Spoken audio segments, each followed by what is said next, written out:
snow shovel makes a really good coop scoop.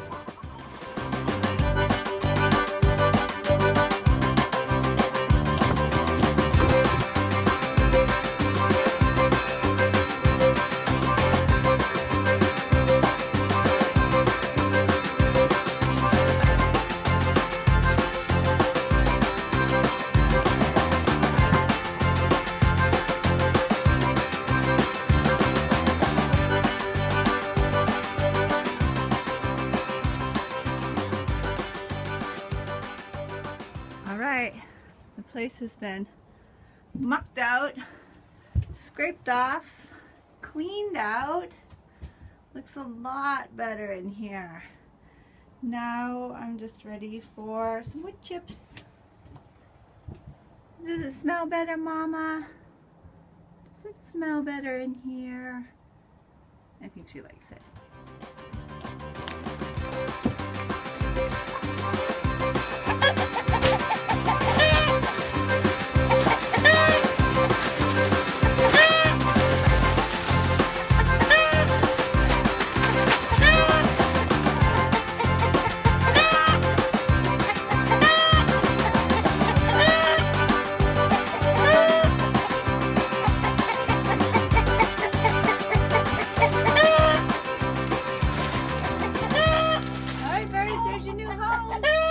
So if you're interested in keeping hens, a lot of people that live in cities are able to keep between 3 and 4 hens. You can't have roosters for a lot of municipalities.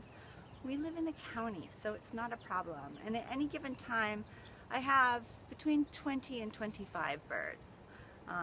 Ours free range. We just let them out during the day, and so we get a little shrinkage from hawks, predatory dogs.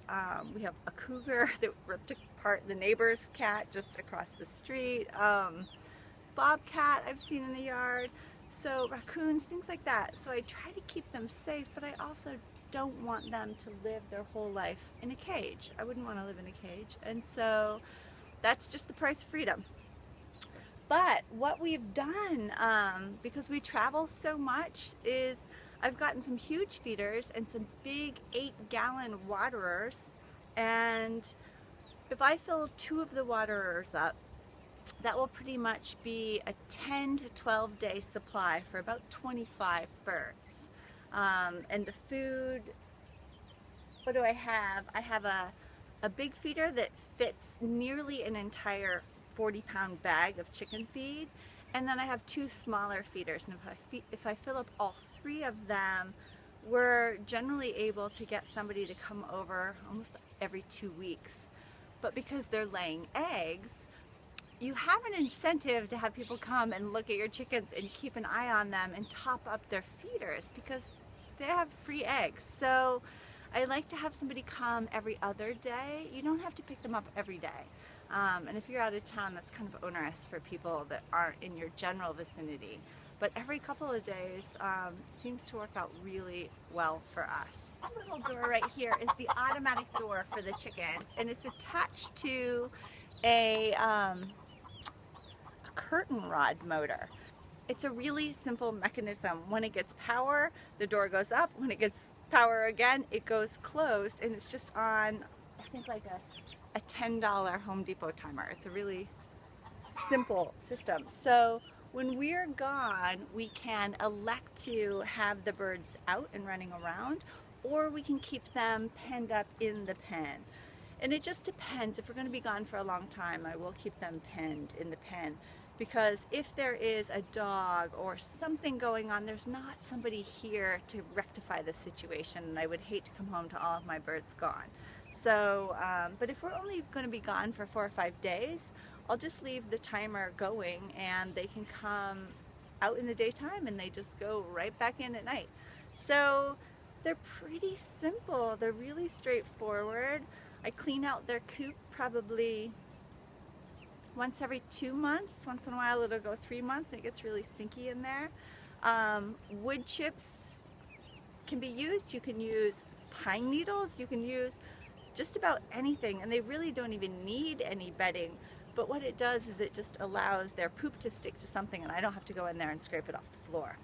Oh, something to note, cedar is not good for birds, so I don't use cedar chips. I use either fir or pine or mixed fir and pine. Our coop was here when we bought the house, so it's not an ideal layout or design, but we did add this little brooder over here to the side.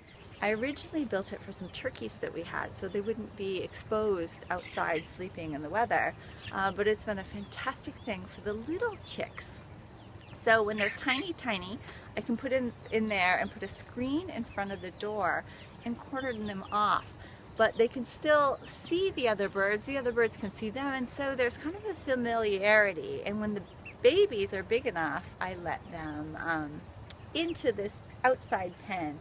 I have let them just roam with the other chicks through the yard, but they're just too small and they just get picked off by birds and hawks and all sorts of things. So they are pretty much just quarantined to this little side pen until they're big enough to make it on their own.